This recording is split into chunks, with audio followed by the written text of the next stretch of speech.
very warm welcome to all of you at IJMA International Model School on the occasion of open house and prize distribution and Super Mom meeting.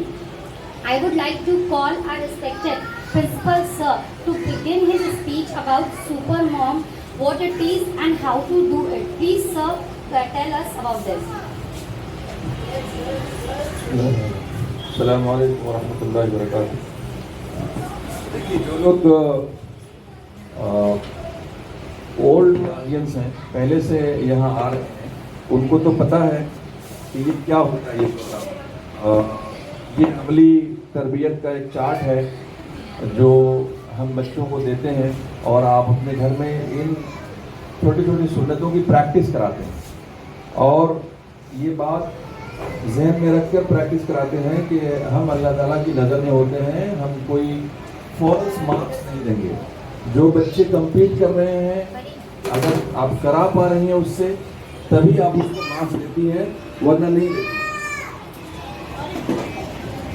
تو اس میں کرنا یہ ہوتا ہے, جو نئے parents ہیں ان کے لیے خاص طور سے انسٹرکشن ہے کہ یہ چارٹ ہم آپ کو دیتے ہیں جس میں کچھ سنت لکھے گئے ہیں جو صبح سے شام تک بچوں کو کرانا ہے مینٹین. یہ ان سے کہنا ہے کہ وہ پانی سنت کے مطابق پئیں, بیٹھ کر پئیں, 3 سانس سے پئیں, دائیں ہاتھ سے پئیں, بسم اللہ پڑھ کر پئیں, پینے کے بعد الحمدللہ کہیں.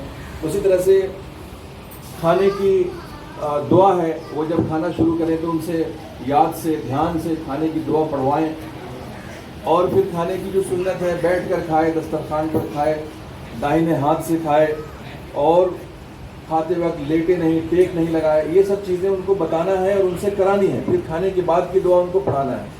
دودھ پینے کی دعا کی جگہ پر واش روم جانے کی سنت بتایا گیا ہے, کیونکہ بہت سارے بچے دودھ نہیں پیتے ہیں, اس لیے دودھ پینے کی دعا کو کامن نہیں کیا جا سکتا ہے.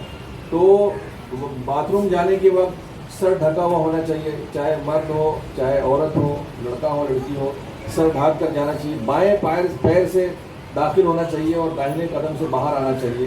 اس کی دعا ہے اللہم انی اعوذ بک من الخبث والخبائث. یہ دعا یاد کرائیے. اگر دعا یاد نہیں تو بسم اللہ پڑھ کے اندر جانا چاہیے, واپس آ کر الحمدللہ کہنا چاہیے. اسی طرح سے سلام کرنا ہے 15 بچوں کو, 15 لوگوں کو, اور یہ ہر دن 15 لوگوں کو کرنا ہے سلام. اگر آپ کے آس پڑوس میں اور راستے میں آنے جانے میں 15 لوگ پورے نہیں ہو رہے ہیں تو شام تک رات تک فون کر کے, کانٹیکٹس میں بہت سارے نمبر ہوتے ہیں, ان کو کال کر کے بچوں کو سلام کرانا ہے. یہ اگر 15 مکمل ہوتا ہے تو 15 مارکس دیں گے, 14 ہوتا ہے تو 14 دیں گے, 10 ہوتا ہے تو 10 دیں گے. یہ سلام کے تعلق سے ہے. اور بچوں کو اس بات کے لیے انکریج کرنا ہے کہ وہ اپنے پیرنٹس کی مدد کریں, گھر کے کاموں میں ہیلپ کریں. ان سے چھوٹی چھوٹی چیزیں آپ مانگیے, بولیے لا کر دینے کے لیے, پانی مانگیے پینے کے لیے. تو اس سے کیا ہوگا کہ ان کو ہیبٹ ہوگی سوشلائز ہونے کی اور ہیلپ فل بنیں گے. تو یہ بچے اگر کر پا رہے ہیں تو ان کو مارکس دینا ہے. آپ نے کہا بچے کو پانی لا کر دو, بچہ نہیں لا کر دے رہا ہے, اس کو آپ 0 دیجیے. بچے کو بتائیے کہ دیکھو تمہاری وجہ سے میری جو ہے ناک کٹے گی اور تمہاری وجہ سے ہم فرسٹ نہیں ہوں گے, ہم سپر موم نہیں سلیکٹ ہوں گے. تو بچے کو لگے گا کہ اچھا ہماری وجہ سے میری ماں کو جو ہے مارکس نہیں ملے گا, تو پھر وہ کوشش کرے گا اس کو کرنے کی. اسی طرح سے سونے کے وقت جو ہے اخیر کام بستر پہ جائے تو داہنے قدم سے بستر میں داخل ہونا ہے, اور بچے کو داہنے کروٹ لٹا کر کے اس کو سونے کی دعا پڑھا کر سنانا ہے. اگر سونے کی دعا یاد نہیں ہے تو ایسی صورت میں بچے کو آپ بسم اللہ الرحمن الرحیم پڑھ کر سونے کے لیے بولیے. تو یہ جو پریکٹس ہے بچوں کو, یہ کیوں کرا رہے ہیں ہم لوگ؟ یہ اس لیے کرا رہے ہیں کہ بچے کے اندر دینی مزاج بنے, اس کا وہ دین پر چلنے والا بنے. وہ ڈاکٹر بننے کے ساتھ ساتھ, انجینئر بننے کے ساتھ ساتھ جب وہ بڑا ہوگا اور دنیا میں کہیں بھی جائے گا تو اس کے اندر ایک اسپرٹ ہوگا, وہ مسلمان بن کر زندگی گزارے گا. آج کل بچے اسلام چھوڑ دے رہے ہیں, ایمان چھوڑ دے رہے ہیں بہت آسانی سے, معمولی باتوں کے اوپر وہ دین چھوڑنے کو تیار ہو جا رہا ہے. تو وہ کیسے بچہ ہمارا امریکہ جا کر کے بھی اور انگلینڈ جا کر کے بھی مسلمان بنا رہے, اس کے لیے پریکٹس ہے. اس پریکٹس میں بچے رہیں گے تو اچھے انسان بنیں گے, نیک بنیں گے, صالح بنیں گے, اور ماں باپ کے دنیا میں بھی کام آئیں گے, اور آخرت میں آپ جب مر جائیں گے تب آپ کے لیے وہ نیکی کا ذریعہ بنے گا.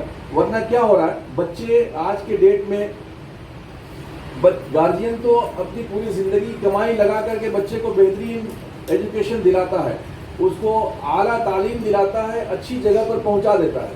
بچہ امریکہ چلا گیا, آسٹریلیا چلا گیا, کینیڈا چلا گیا. اب جب ماں باپ بوڑھے ہو جاتے ہیں تو وہی بچے ان کو پوچھتے نہیں ہیں.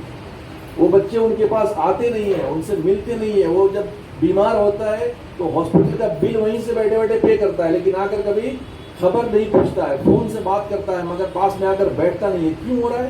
کیونکہ اس بچے نے صرف منی کا ویلیو سمجھا ہے, دنیا میں صرف پیسے کو دیکھا, پیسہ سمجھا. گارجین میں اس کو وہی اسی لیے پڑھاتا ہے, اس کو دکھاتا ہے دیکھو بڑی بڑی گاڑی ہے, بڑے بڑے بنگلے ہیں, خوب اچھا پڑھو گے, اچھی جگہ پر جاؤ گے, IAS آفیسر بنو گے تو یہ سب تم کو ملے گا. تو بچہ بھی سمجھتا ہے کہ وہی ہمارے لیے ہے.